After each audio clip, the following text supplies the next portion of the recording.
അതായത് ഡേറ്റിംഗ് ആപ്പുകൾ ഇപ്പോൾ ഒരു ഹുക്കപ്പ് അല്ലെങ്കിൽ ഒരു സിറ്റുവേഷൻഷിപ്പിൻ്റെ ഒരു ഒരു എന്താ പറയുക ഒരു ഗ്രൗണ്ടായി മാറിയിരിക്കുകയാണ്. ഇപ്പോൾ അതിപ്പോൾ നമ്മൾ ജസ്റ്റ് എക്സാമ്പിൾ എടുത്ത് നോക്കി ടിൻഡർ ഫസ്റ്റ് അമേരിക്കയിൽ ഇറങ്ങുന്ന സമയത്ത് എന്തായിരുന്നു, ഇത് കപ്പിൾസിന് കണക്ട് ചെയ്യാൻ വേണ്ടിയിട്ട് അവർക്ക് ജസ്റ്റ് മീറ്റപ്സ് നടത്താൻ വേണ്ടിയിട്ടുള്ളൊരു പ്ലാറ്റ്ഫോമായിട്ട് അത് ഇനീഷ്യലി തുടങ്ങിയത്. പിന്നെ അതെന്തായി മാറി. ഇപ്പം എന്താണ് ടിൻഡറിൻ്റെ അവസ്ഥ?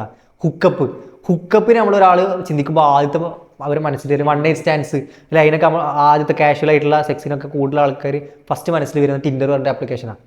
അപ്പോൾ ആ രീതിയിലേക്ക് അവിടുത്തെ സമൂഹം പോയി. ഇപ്പം നമ്മുടെ മലയാളികൾക്കിടയിൽ ഒരു ആപ്പ് ഇറങ്ങി, അരികെ എന്ന് പറഞ്ഞിട്ട്. ഈ അരികയിലും എൻ്റെ കൂട്ടുകാർ പല ആൾക്കാരും പറഞ്ഞെന്ന് പറഞ്ഞാൽ തുടക്കത്തിൽ ഇതേപോലെ തന്നെ ആയിരുന്നു, നല്ല ജെന്യൂൻ ആയിട്ടുള്ള ഫ്രണ്ട്ഷിപ്പുകളും കാര്യങ്ങളൊക്കെ കിട്ടിക്കൊണ്ട്. പിന്നെ അതിൻ്റെ പെൺകുട്ടികൾ പോസ്റ്റിന് ഫോട്ടോസിനും ഒരു വേറെ അർത്ഥം വരൽ തുടങ്ങി. അതേപോലെ തന്നെ അവരെ മീറ്റ് ചെയ്യുന്ന പെൺകുട്ടികളെ തന്നെ ഒരു റെസ്പോൺസ് പറഞ്ഞാൽ അവർ മീറ്റ് ചെയ്യുന്ന ആൾക്കാരൊക്കെ കാഷ്വൽ ആയിട്ടുള്ള റിലേഷൻഷിപ്പിനാണ് കൂടുതൽ അവർ പ്രിഫർ ചെയ്യണത്. പിന്നെ അതേപോലെ ഒരു സ്റ്റഡി നടത്തിയിട്ടുണ്ടായിരുന്നു.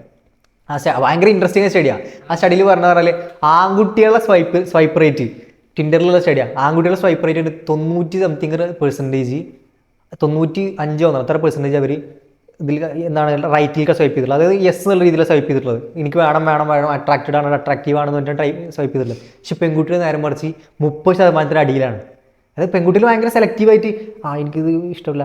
ആൺകുട്ടികൾ എന്താ ഹോട്ട് അല്ലെങ്കിൽ മറ്റേ അടിപൊളി കുഴപ്പമില്ല കളിക്കാം, അങ്ങനെ ആ രീതിയിലാണ് ആൺകുട്ടികൾ മൊത്തം സെലക്ട് ചെയ്തെടുക്കും. പോരാ, കണക്ട് ചെയ്യാൻ ചാൻസ് ഉണ്ട്. അങ്ങനെ ആ രീതിയിലാണ് അവർ സെലക്ട്. അതിന് തന്നെ നമുക്ക് മനസ്സിലാക്കാം ഇവർ പറഞ്ഞ ടിൻഡറിൽ പറഞ്ഞ എംപവേർഡ് ആയിട്ടുള്ള പെൺകുട്ടികളെന്നല്ല അവിടെ വരുന്നത്.